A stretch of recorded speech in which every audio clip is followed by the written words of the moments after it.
Tonight on Joy News Prime, as over 26,000 people in the central, south and north Tong communities worry about where to lay their heads, the Ghana Meteorological Agency predicts more rains.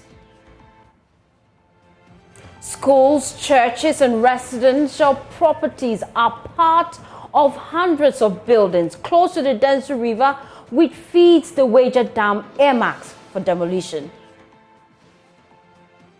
And later in the bulletin, the Electoral Commission seeks advice from the Attorney General to prosecute persons who guaranteed for more than 10 persons during the just-ended registration exercise. We have details of these stories and more here on Joy News Prime. My name is Faustina Safo. We're your home of independent, fearless, and credible journalism. Do stay tuned.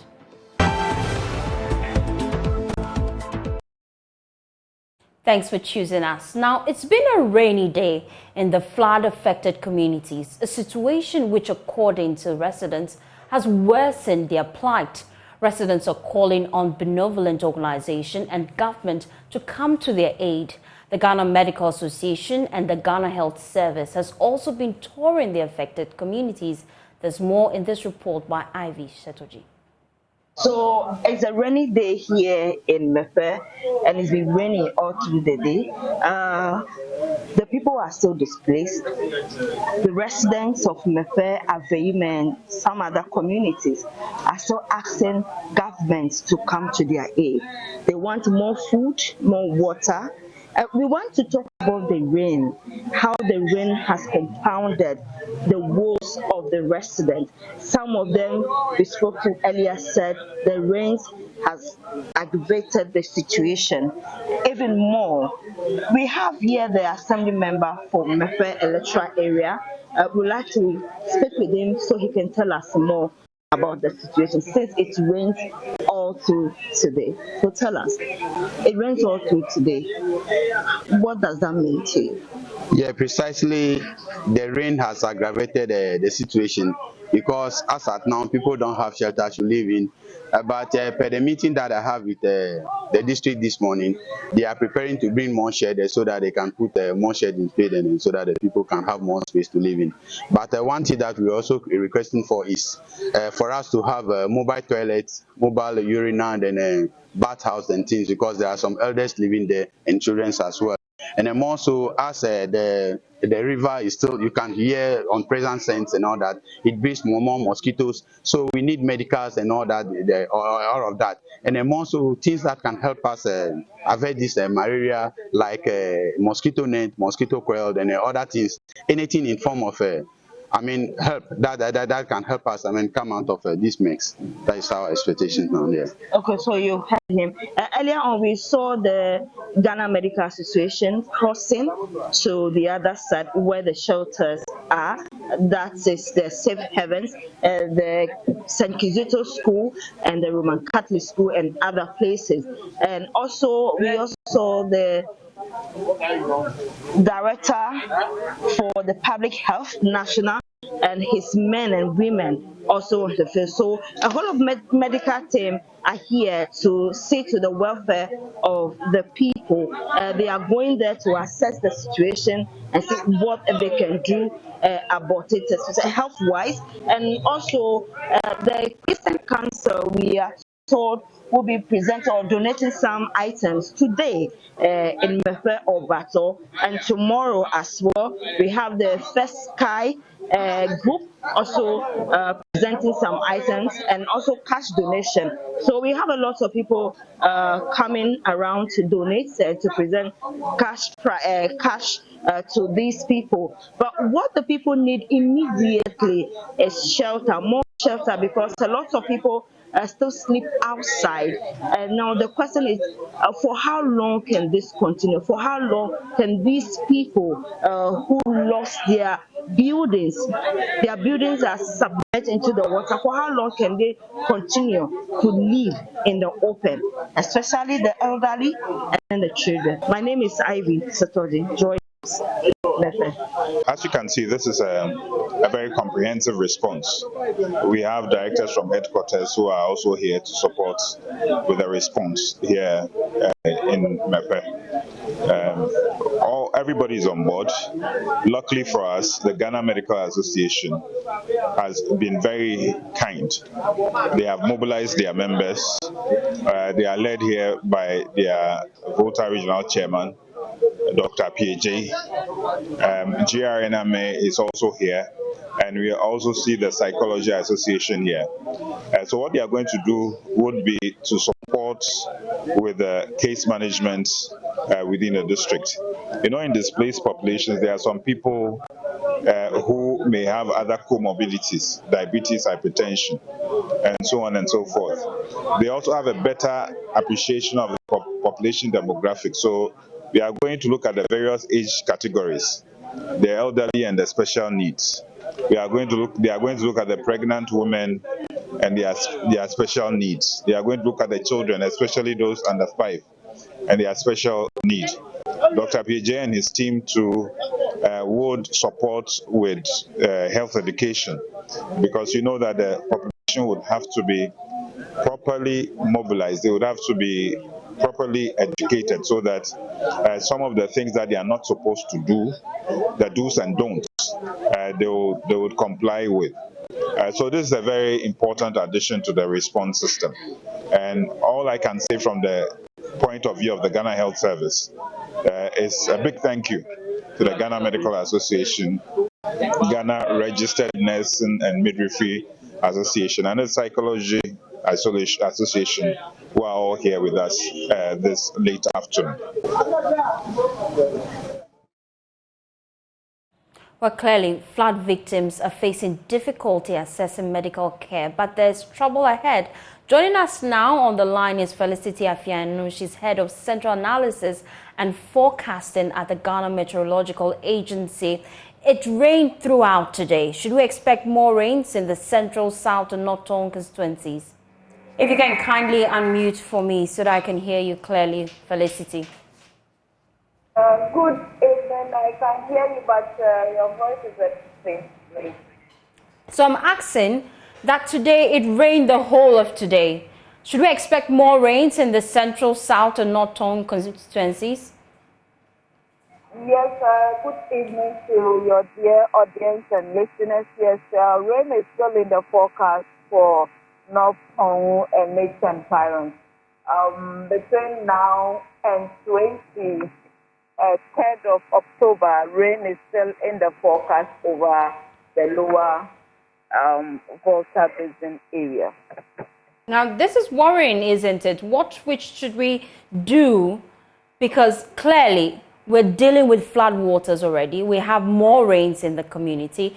What should we do now to ensure that the impact is not as hard on the victims? I think from our point to we'll also add our voice for our brothers and sisters that they should relocate. They should listen to the authorities, NADMO, VRA, and any other person to relocate to a safer place, and until the water levels comes down and the ground gets dry, so before they come back. And then one plea, I don't know if GS has suspended the academic activities for most of the schools within the communities. I think they have to do something about that for the school children. And then any other person that may be using the road to or be walking, the ground is very, very wet, especially the muddy areas. They need to be extra careful.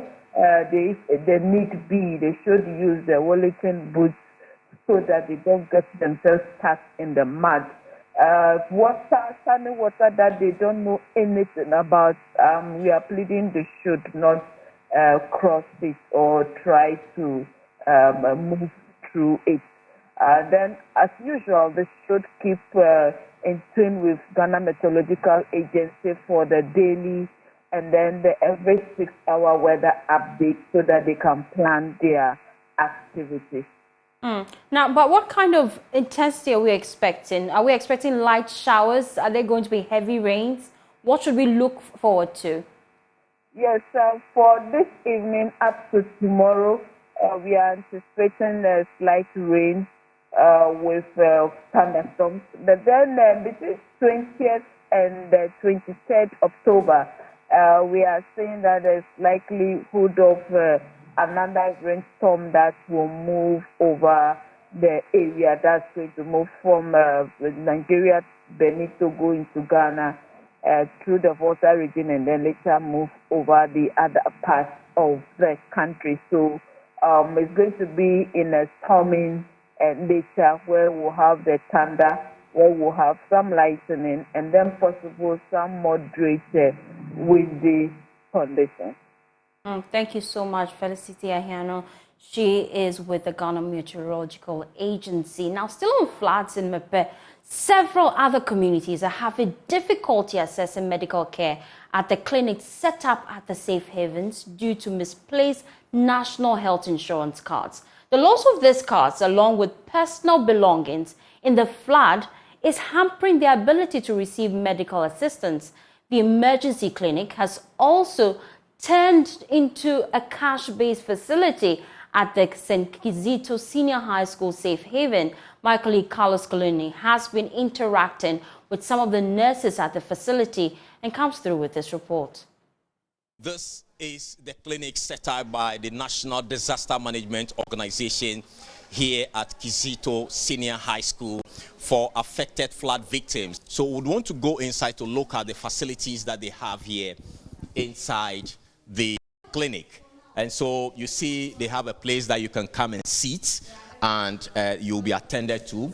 We also have some of the affected flood victims here in the clinic who are here to seek medical attention from the officials here.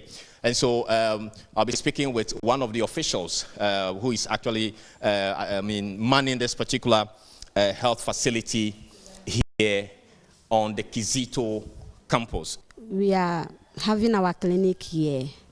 This is a clinic that mounted by the District Health Directorate to assist those that are here who cannot go back to the facility to receive a medical care. So we are here to help them. So at this place, we organize CWC, which is weighing, as we normally call it. We give immunization, we do family planning, we do general treatment here, then psychosocial supports. We started on Friday, Saturday, and yesterday and today we are here again. Tell us about the numbers. Are they coming, the affected victims on this campus? They wish to come, but majority of them, because most of their health insurance, those who wanted to come, their health insurance has submerged in the water. So they are not able to come. But those that are willing, they are coming. And those that they are supposed to pay, they pay token, not money, token. Because the drug is not a drug. It's a drug that the district has bought, so they have to pay so that we can get the money to pay back and get another. So there's no arrangement for those who have misplaced their national health insurance card? For now, I may say no, because we cannot take the decision on our own because we have authorities. So they have to come in and give us the directive before we can comply. Without that, we can't do anything on our own. Okay, so what are the numbers since Friday up to now? How many people have you recorded coming to this clinic so far? About 10 for now, from Friday to today. Okay. A number of residents have misplaced their health insurance cards in the flood waters, and so that becomes a challenge for them to seek help from this clinic, which has been set up here. I'm told that this nurse also has that challenge, so she's going to share her experience with us. So how devastating was the flood to you personally? Personally, I feel scared as around 10 o'clock. I was staying close to a big dam, and that was the major area that the water is supposed to pass. So around 9:10, then we suspect that the water is coming closer. So before we realize, then it's almost closer to my door. So I have no option than to call our district health director. So immediately he makes sure the pickup from the health directorate came and packed my things to a safer place, and they make sure they get accommodation for us for now, and my colleagues are here to join me. So for now I'm with my friend at the moment, but since health is an issue, so I supposed to stay and take care of and help my sister for us to run this clinic before others to join us soon. Which means personally you have been affected psychologically, but you also want to assist others who have been affected, and so you decided to spend your time, instead of looking at your things, to be here to support others. So that Voleto piece, she is a victim of the flood, and she's also a nurse, but because of the situation, she has decided to, as a matter of fact, support others who are equally or who have equally been affected. This baby was delivered few days to the flood, and she has been displaced also, and because of that, the baby has been brought to this particular clinic here, and she has been receiving treatment and medical attention from staff here at this clinic. And as you can see, there are some medications here for those who may need it as part of arrangement put together by the District Health Directorate to ensure that flood victims actually get medical attention. And so that is the situation from Kizito. Reporting from Kizito, my name is Carlos Caloni for Joy News. Meanwhile, responding to questions on whether the spillage will cease soon, Deputy Chief Executive Officer of VRA in charge of engineering and operations, Engineer Edward Kenso, explained that despite a decrease in flow to the dam over the past 3 days, the reservoir level remains significantly high, just slightly below the safe operating level, insisting the spillage must continue to safeguard the dam, lives and other national assets sited along the lake. Was 277.29 feet. That is the level that we recorded. I'm sure another data will come in around 2 o'clock to know whether it's increasing or not. So we normally collect the levels 3 times a day to make sure we are tracking the level in the dam. So it appears that for the past 3 days, we are seeing some reduction in the inflow of water. Give us figures. Yes, for the past, I'll say 4 days, we started around 380 plus thousand cubic feet. We came to 360. Yesterday it was 342, and today is 286,000 cubic feet of water. And the rise as of today was 0.05. Yesterday it was 0.1. A day prior was 0.02. A day prior was 0.04. So per our data, we know that from mid-October to the end of October, the water has to recede, and it's tracking that. So there's a bit of comfort and confidence that, look, our data is really coming to play, that the inflows reduce, and the amount of the rise of the dam will also reduce, so at least we can safeguard the dam and don't topple the dam. But one would ask, why are you still spilling if the inflow appears to be reducing? Okay, as I said, the rise is 0.05. We are spilling 185. The inflow was 200, and today was 386. So in there, there's about 100,000 cubic feet. That gave us 0.05. If I should stop the spilling, then I'm going to go to 0.01. I have a room of only 0.21 feet to reach the maximum operating level of the dam. I can't reach that one. So if I should close the gate within 2 days, I'll achieve that level. Then what will happen? I have to open all the 12 gates to make sure I sustain that 0.7. I sustain a 2.77.5. The Assemblies of God Church Ghana is backing calls for the declaration of a state of emergency in communities in the Volta, Eastern and part of the Greater Accra regions affected by floods from the spilled Akosombo Dam. The General Superintendent of the Church, Reverend Stephen Wengam, in a press briefing expressed the sympathy of the Church to affected communities and described the situation as catastrophic. He said the Church will donate an amount of 20,000 Ghana cedis and other relief items to help victims. specifically, we are witnessing a flooding disaster on an epic scale and with devastating consequences in parts of the Volta, Eastern, and Greater Accra regions as a result of the spillage of huge volumes of water from the Akosombo and Dam dams. It bears recounting that the entire communities have been submerged in the flood waters. Thousands of people, including children, have been displaced and property worth millions of Ghana cedis lost. To make the desperate humanitarian situation worse, public cemeteries, mortuaries, and toilets have also been submerged in the floods, thus polluting sources of drinking water and igniting a public health emergency concern. This catastrophe of unprecedented proportions calls for a response of unparalleled agency.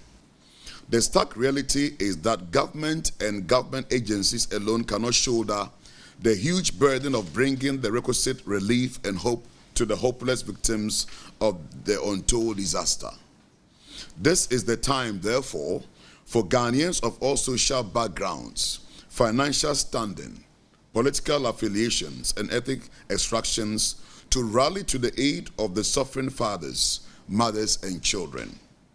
Corporate Ghana and other benevolent bodies must also identify themselves with the humanitarian efforts while counselors and psychologists do their bit. Furthermore, Assemblies of God Ghana fully backs calls for the declaration of a state of emergency in the flood-affected areas. This will add the necessary legislative and humanitarian weight to measures being undertaken to bring the depressing situation under control. The script has flipped completely in terms of the weather pattern, all due to global warming. The phenomenon of heavy rains, even when least expected, will in turn induce water spillage in order to save the Akosombo and Dam dams. Engineering solutions, massive education, and effective sanctions against environmental degradation should therefore be intensified on all fronts if we decide as a nation to be serious in finding long-term answers to the flooding and other nagging environmental questions. On our part, Assemblies of God Ghana shall donate an amount of 20,000 Ghana cedis and other relief items to help alleviate the plight of the victims.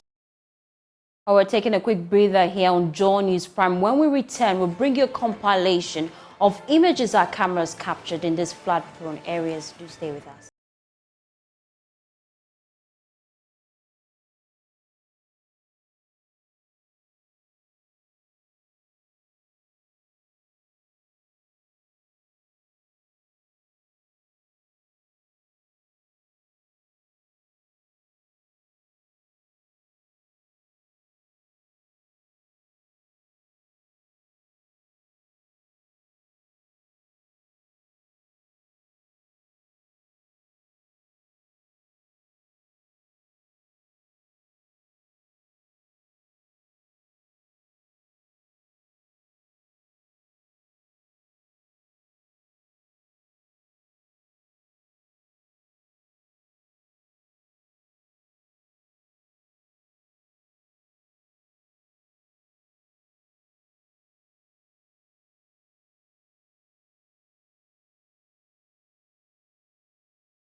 Thanks for staying with us. Now, the Electoral Commission is seeking the advice of the Attorney General to prosecute persons who guaranteed for more than 10 persons during the just-ended limited voter registration exercise.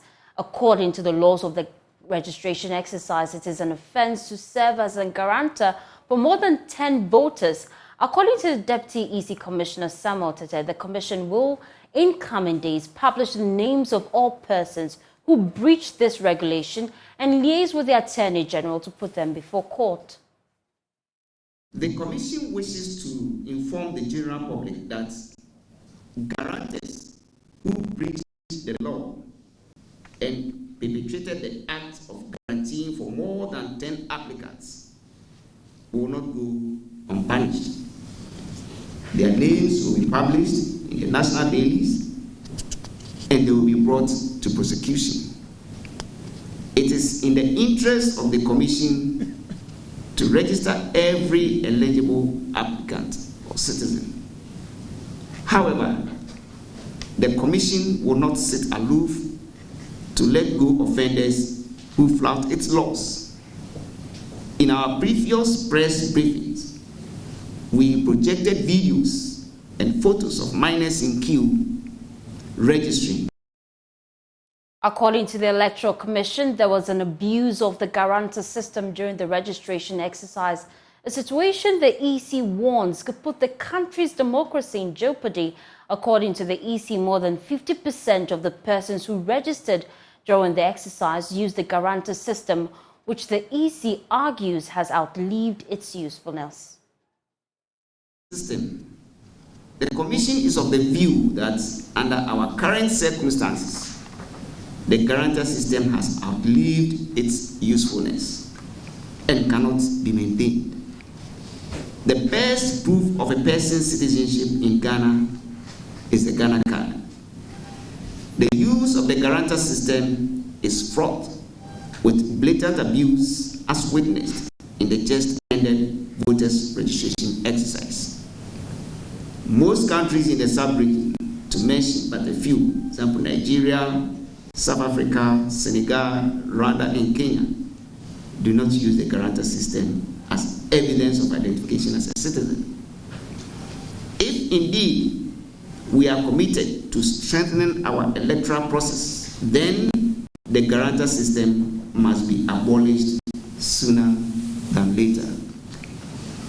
We call on the government again to fund NIA. Additionally, we entreat Parliament to approve or pass the CI on the registration of voters. The Commission upholds the encouragement of minors to register.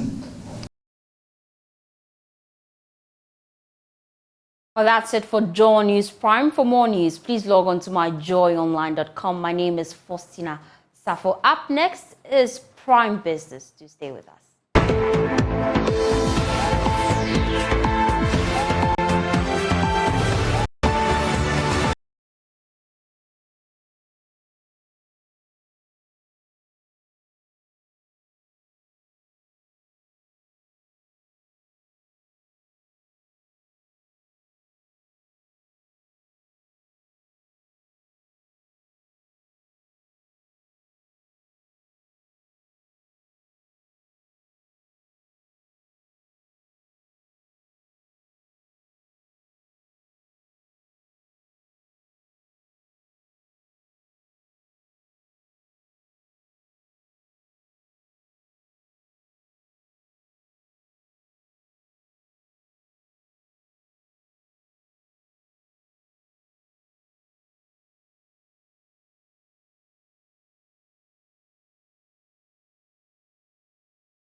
Hello and welcome to Prime Business with me, Emma Davis.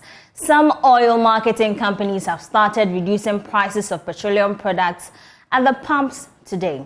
The reduction comes after the Institute of Energy Security yesterday predicted that prices may see a downward review in the second pricing window. The following report has more.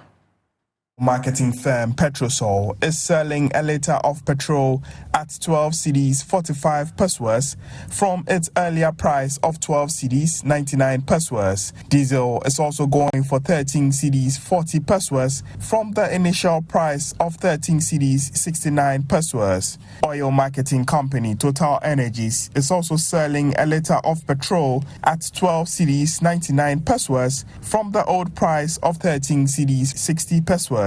Diesel, on the other hand, is selling at 13 cedis 50 pesos from the old price of 13 cedis 95 pesos. Some of the oil marketing companies have told Joy Business the reduction is due to the cedi's stability and drop in prices of crude oil on the international market.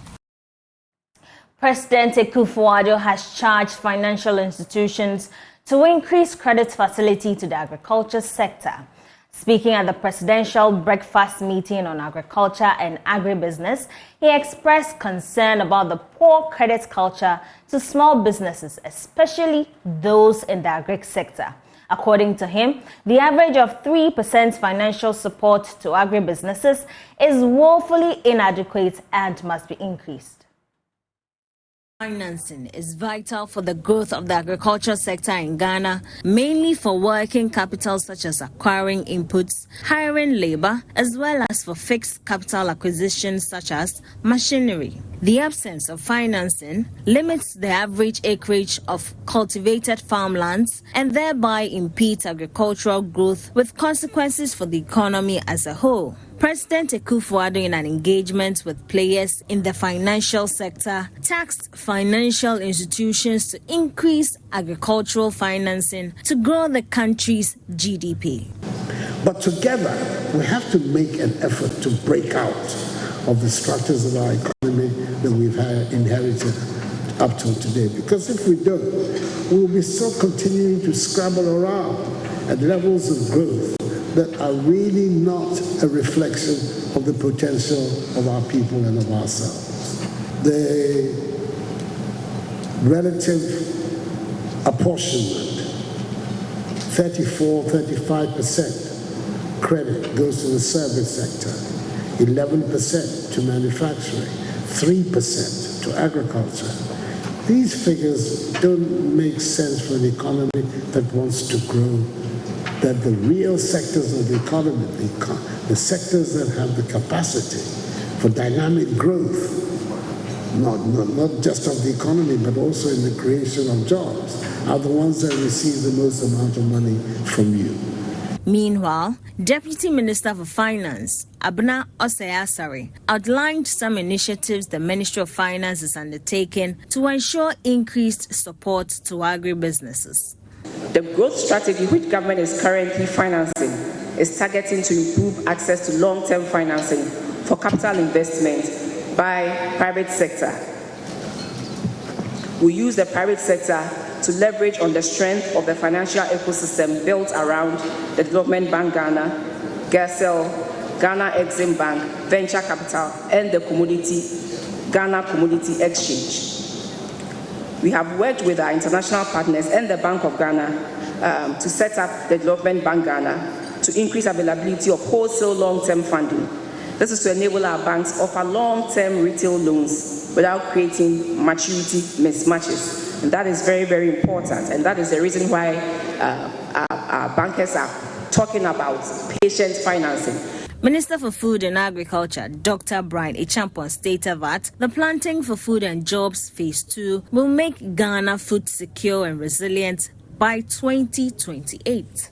The Planting for Food and Jobs Phase 2 is a clear strategic objective, has a clear strategic objective and interventions for agriculture that will deliver food security and resilience within 5 years. We can boldly say and boast that in 5 years we shall be food secure and resilient. Indeed, some of the annoying and embarrassing narratives, like importing onions and tomatoes from our Sahelian neighbors, will be reversed sooner than the prescribed 5 years.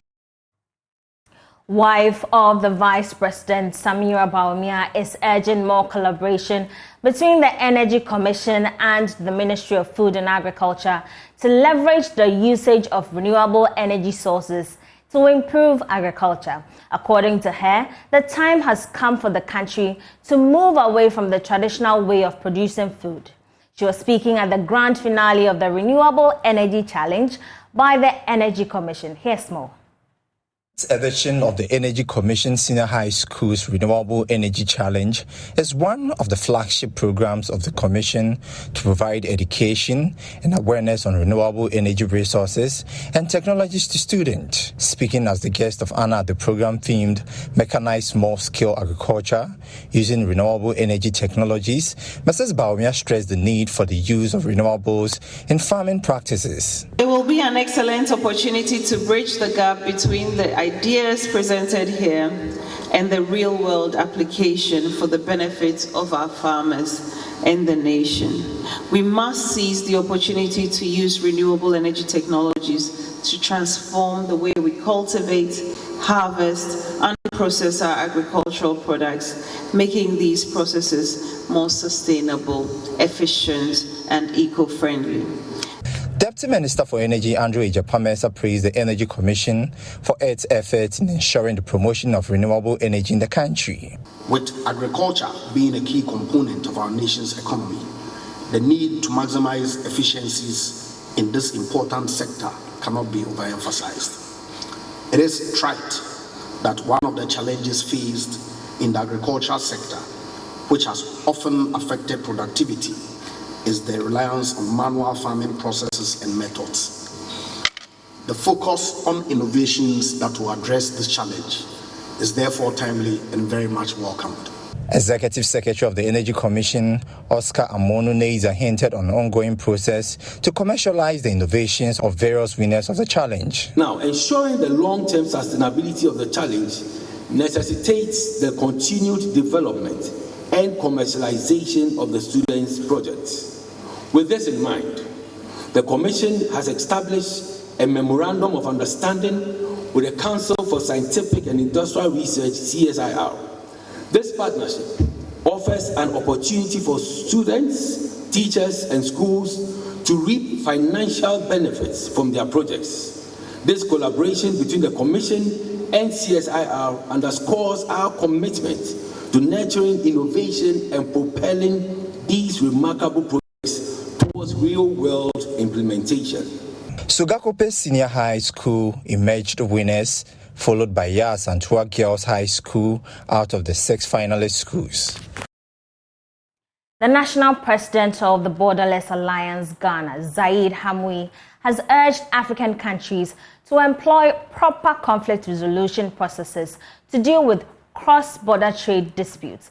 He has been speaking at the launch of Borderless 2023, a conference designed to discuss the strengthening of agric value chains in West Africa.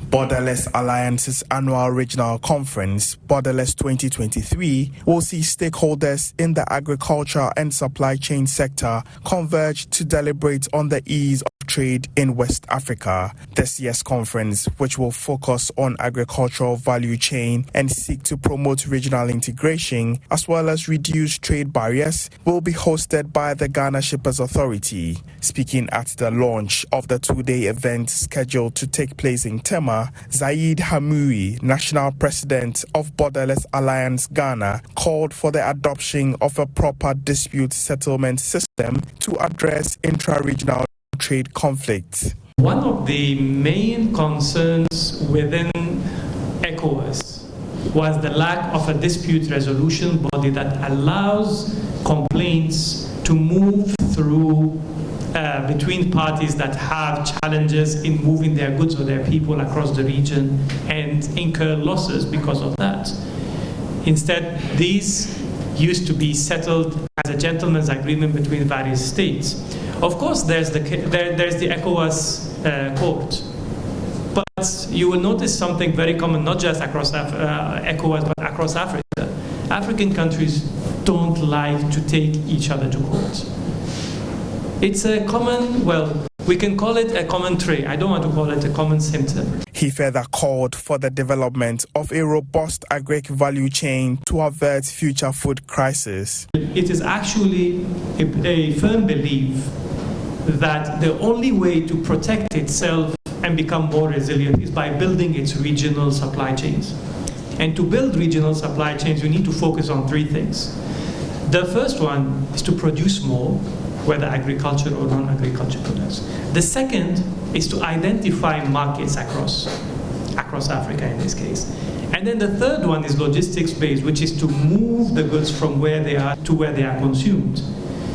And these have to happen concurrently. The head of freight and logistics at the Ghana Shippers Authority, Fred Asiedu-Date, lamented over many checkpoints on the roads. If you're bringing, say, yams from the north, and these yams are supposed to, get to the port and meet with a vessel that is going, onto a global market. I mean, some buyer somewhere, and there is a checkpoint and there are delays. And you know that these yams are also perishable. So it causes great dislocation. And so to a large extent, we're looking at what happens at these checkpoints. How many checkpoints do we have in the first place? We have gone beyond even identifying the checkpoints and what happens there. The theme for the event will be strengthening regional agricultural value chains to compete in a global market. Export Promotion Authority, GEPA, is rallying Ghanaian businesses to take full advantage of the economic partnership agreement between Ghana and the European Union to export goods to the EU market. According to Deputy CEO of GEPA, Samuel Dentu, the EU market offers limitless opportunities for Ghanaian businesses to expand and go global. He was speaking at the launch or at a press soiree to launch the Ghana GEPA Export School.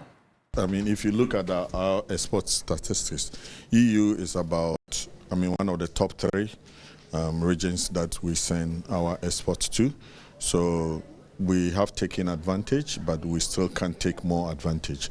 The opportunities are enormous, and we have the products, we have the knowledge. We need to keep at it and ensure that we sell more into the EU market because, as you know, the EU is a cluster of countries, and everybody or everyone in the EU market have heard about one product or the other from Ghana. However, like Nicholas mentioned, there are requirements, there are standards, and these things need to be learned. And that is what Ghana Export Promotion has been doing over the years and will continue to do so that we can assess the market. For us to be able to play within the international market as far as our food and other things are concerned, we just need to conform. And you can't conform if you do not understand or if you do not know. And that is why GEPA has gone into this partnership with the EU Compete Ghana project that is implementing the economic partnership agreement. Ghana Export Promotion Authority has been the main pivot around exports. Of course, there are multinationals who operate from here and send them into their market, but we also acknowledge the fact that Ghanaians need to play within the sector, and if you want to play within the sector profitably, you need to learn about it. So that's what we keep doing, and we encourage many of the SMEs, the businesses who want to play within the export space, to come to Ghana Export Promotion Authority, register for the school and learn about the EU market. Team leader for the EU-funded Compete Ghana Export School, Nicholas Gibera, told Joy News, while businesses have taken advantage of the economic partnership agreement to export to the UK, there is still a bigger untapped market share that must be taken advantage of. Agreement is a two-way agreement between Ghana and the EU, and it's to the advantage of both entities. Now, it's all about decreasing the trade barriers and increasing the level of trade between the EU and Ghana. Now, it has been signed in December 2016. It's an imbalanced trade because it has offered Ghana to open up to the market of the EU quota-free, duty-free. All duties have been removed for products, 99% of the products since December 2016. I mean, when we look at the nature of the trade between EU and Ghana, what comes out from the EU to Ghana is mostly machinery, high technological machinery that I mean, basically will be constituting the inputs in the production of Ghanaian industry. So there's no real competition. We have made an impact assessment and a risk assessment, and we found out that on many of those sectors that we have identified where there could be a potential threat to the local industry, that there's no real threat. That is number one. Number two, the Ghanaians, yes, since 2016 there has been a doubling of export, yes, but there is still a lot of potential to be done. Why? Because the consumers in the EU, they are sophisticated, they have the purchasing power to buy products, but they're also very highly conscious of the fact that we need organic products, we need ethically produced products, and should we have that, and we need many of those exotic products that are not available in the EU. So Ghana has them. Ghana has the capacity also to start processing a lot of those products. There's a lot of potential which lies there. The opportunity has to be taken by Ghanaian companies. So the essential challenge for them is to understand the requirements and the standardization, certification, all these documentations that are needed to export properly to the EU. The Executive Secretary of the Public Utilities Regulatory Commission, Dr. Ishmael Aka, has charged managers of the Northern Electricity Distribution Company, NEDCO, to improve its customer service engagements as a means of meeting the needs of customers, particularly during power outages. Dr. Ishmael Aka, who was speaking to Joy News in Techiman after a meeting with NEDCO, says the move forms part of the Commission's quest towards enhancing the relationship between utility companies and consumers. Anna Sabit has more. Speaking exclusively to Joy News on the sidelines of a meeting held between national and regional leadership of the Public Utilities Regulatory Commission and the Techiman area of the Northern Electricity Distribution Company, Executive Secretary of the PURC, Dr. Ishmael Aka, said the move forms part of the Commission's quest towards enhancing education and engagement amongst utility companies and consumers. This year, PURC is focusing on three main things: education, engagement, and enforcement. As part of the education and engagement, we are going around meeting utilities. First of all, to look at what they are doing within their catchment area, and also to listen to some of the achievements and the challenges they are facing, and also look at areas we can collaborate to serve the customers better. So today we came to NEDCO Techiman area. So it is more of a collaborative work. It's a friendly visit to engage them and to see how best people in Techiman and in this area can get electricity, reliable and affordable electricity. Dr. Ishmael Aka, however, admonished NEDCO to work towards improving its customer engagements, particularly during power outages, to enable them meet the needs of their customers. For us, three things. One is that they should constantly communicate with customers. They should engage them. So there are instances, for some reasons, the light may go off. People should know early so that they can plan. There are certain customers who may have some backlog in terms of bills. I mean, if you have a payment plan, let them know, engage them before they even come and see you. So I think that is a very important one. Another area we want them to focus on is to also have some satellite offices, especially some towns outside Techiman, so that customers do not walk a long distance to get to some of their offices to report their issues and others.